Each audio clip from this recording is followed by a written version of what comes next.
alam kubur itu di dalam kubur itu iya. atau pada dimensi lain? Beda. Ini Sesi lain nanti. ya, tentang alam kubur itu apakah ada di bawah kuburan apakah di dimensi lain?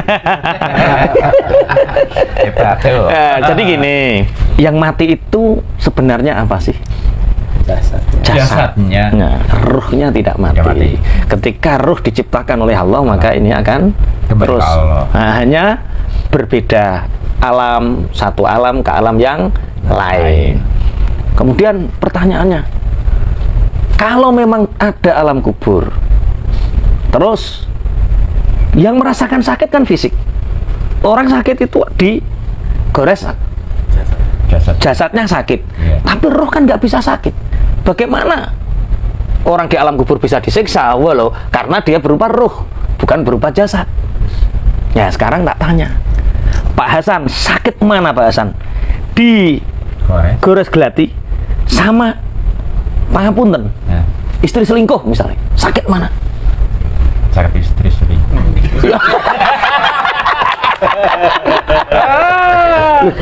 Istri selingkuh kok sakit? Padahal nggak tiris loh. Nggak apa-apa. Loh, tapi sakitnya mana? Sakitnya hati. Hatinya nggak tiris. Berarti ada dimensi lain yang memang orang itu lebih sakit daripada sekedar fisik. Itu logikanya seperti itu. Nah, yang dikubur itu Pak Hasan hanya akrobus zanab.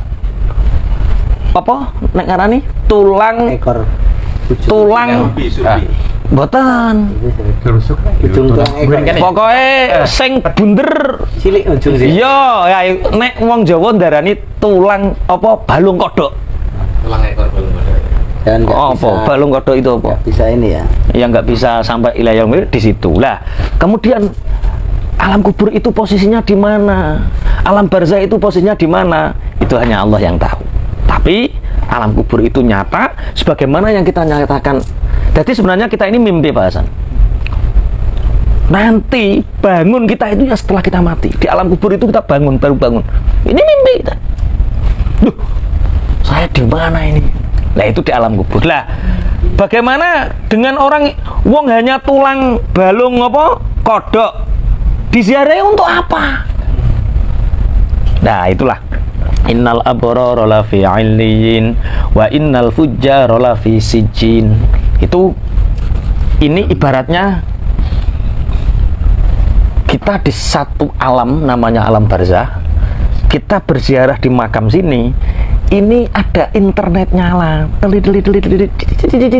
Jadi orang-orang yang abrara lafi 'illiyin ini mereka itu melihat ada rasa bahagia, ada rasa senang ketika datang. Makanya sunnahnya Rasulullah SAW ketika kita masuk makom, kita berdoa apa? Assalamualaikum ya ahlal kubur. Khitabnya itu kum, keselamatan untuk kalian wahai orang-orang penghuni kubur. Berarti orang di kubur tahu nggak kedatangan kita? Tahu. Walaupun misalkan di situ hanya ada tulang ekornya. Tapi Allah memberikan kebahagiaan kepada orang-orang kubur ketika kita berziarah di sana. Karena ini frekuensi corong, konono sinyal, kini nggak ada sinyal lah. Korbuz zanab ini sinyal yang kuat untuk mengetahui itu loh. Monggo Pak yang Mustafa dijelaskan.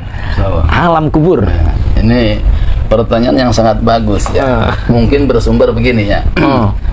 Ada orang yang mati tenggelam, jasadnya tidak ditemukan. Berarti nggak ada alam kubur. Pertanyaan luar biasa. Berarti mending mati tenggelam. Nanti nggak ada siksa kubur. Ini pertanyaan unik dan sangat bagus. Masya Allah. Begini ya. Ruh itu kan ada tiga. Pertama ada ruh mujarrodah. Yang kedua ada ruh mutasarrifah. Dan yang ketiga ada ruh mufarikoh. Ruh mujarrodah, ruh yang Allah ciptakan di alam arwah. Sebelum ruh itu dimasukkan ke jasad kita. Sebelum jasad kita lahir, ruhnya sudah ada Pak. Di alam zaman azali. Iya, sudah ada. Itu namanya ruhnya ruh mujarrodah. Yang kedua ruh mutasarrifah, ruh yang sudah menyatu dengan badan. Nah, kita hidup karena terdiri dari ruh dan jasad. Ruh yang ada itu namanya ruh mutasarrifah. Nah, yang ketiga ada ruh mufariqah, ruh yang berpisah dengan jasad. Suatu saat kita meninggal dunia, dicabut ruhnya. Jadi yang dikubur itu jasad, ruhnya tetap hidup.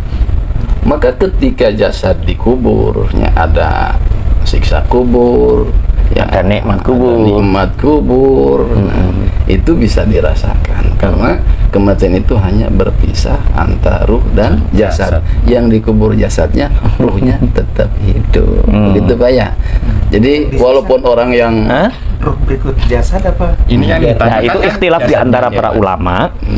Yang disiksa itu ikhtilaf di antara para ulama. Ada satu pendapat mengatakan bahwa Allah menciptakan fisik yang lain yang menerima siksa. Tapi ada ulama yang berpendapat yang lain, karena ruh ini wayas alunaka anir ruh kulir ruhu min amri rabbi. Kamu jangan bertanya banyak tentang ruh. Itu urusan pangeran, urusan Tuhan. Nggak boleh. Wani kalau tanya itu omsetmu berapa? Itu urusan Tuhan. Tapi kita harus meyakini. Mani biro. Lah, dulu orang-orang Yahudi itu mencerita Rasulullah ya tentang ruh ini. Bagaimana ruh bisa disakiti? Makanya tadi sudah tak jawab. Pak Rembun sakit mana? Diiris tangannya dengan istrinya selingkuh, sakit mana? Sakit. Sakit istri selingkuh kan? Padahal tanpa ada fisik. Berarti Allah nanti di neraka, di alam kubur, Allah punya kekuasaan untuk mewujudkan siksa dalam bentuk yang Allah kehendaki. Baik itu berupa fisik atau berupa ruh, sama-sama disiksa. Makanya para sahabat dulu itu sing diarep-arep itu mati, Pak Hasan. Mati sing diarep, karena kematian itu nikmat. Di alam kubur itu Pak Rembun itu nggak ada istri judes, nggak ada.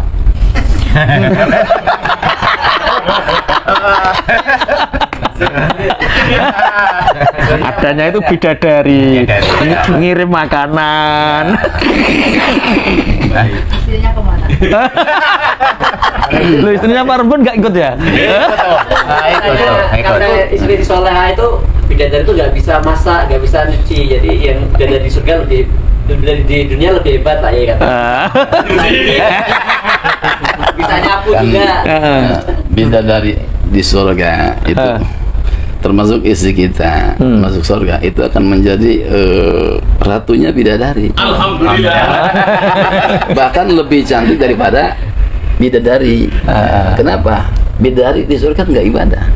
Istri kita masuk surga kan ibadah dulu. Capek dulu, tadi nyuci piring dulu, ya kan? Masak dulu buat suami, melayani suami, gitu kan? Itu jadi ratunya. Maisuri berarti, Pak. Iya. Tapi masalahnya Pak Yai, kira-kira cemburu nggak istri? Lah. Aku ramelok jawab nih. Rasanya jari ruh sampai bidadari Pak. Ya. Surga itu tempat nikmat. Kesal Allah hilangkan, cemburu Allah hilangkan. Kesal dan cemburu adanya di dunia. Di akhirat tidak ada cemburu. Ada cemburu. Yang ada itu nikmat, Kenikmatan. kenikmatan. Nanti Pak Winoto di surga, saking senengnya mlebu swarga, pintu surganya ditulisi tidak menerima tamu 100 tahun. Widodari terus yang diopeni. Jadi ini urusan gaib itu ya. Jangan terlalu jauh pertanyaan. Yang penting kita mengimani bahwa perkara gaib itu ada. Surga, neraka. Alladzina yu'minuna Bil gaib. Adanya azab kubur, adanya siksa kubur, adanya surga, adanya neraka. Tuh wajib kita imani ya.